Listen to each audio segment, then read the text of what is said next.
bietjie meer agter die kamera besig as voor die kamera. Ek is besig om aan my nuwe film te vervaardig.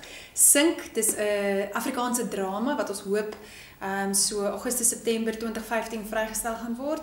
En dis 'n projek wat ons hoop ons bietjie meer oor see kan gaan en Afrikaans so bietjie op die internasionale stage kan laat staan. Baie opwindend. Ek gaan self speel ook daarin.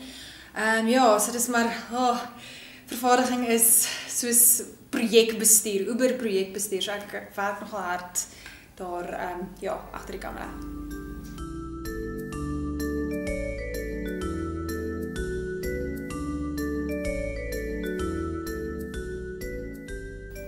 Man, op die oomblik, ek het 'n vriend wat vir my nou dag so 'n prentjie gestuur het van I can't keep calm, I'm a producer. So, werk is pretty much my lewe op hierdie stadium van die besigheid, maar dit gaan maar so as mens besig is met 'n film. Maar as ek nie moet nie, prioriteit in my lewe is my familie. Ek is verskriklik lief vir my familie en lief daarvoor om kwaliteit tyd saam met hulle te spandeer. Ek is mal oor reis, so natuurlik beplan ek alreeds my volgende eksotiese bestemming hier agter my kop sodra ons hierdie film klaar geskiet het. En dan geniet ek dit altyd om 'n bietjie kwaliteit tyd saam met my man te spandeer.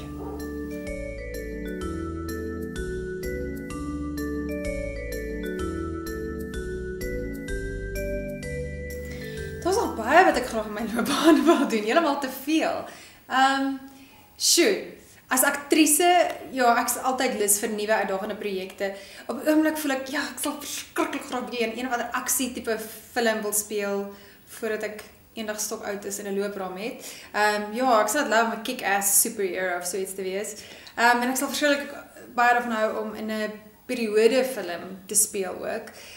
En dan as vervaardiger sal ek regtig my droomfliek wat ek graag eendag wil maak is 'n Afrikaanse magical realism film, iets soos Amelie, Life is Beautiful, daai tipe genre film.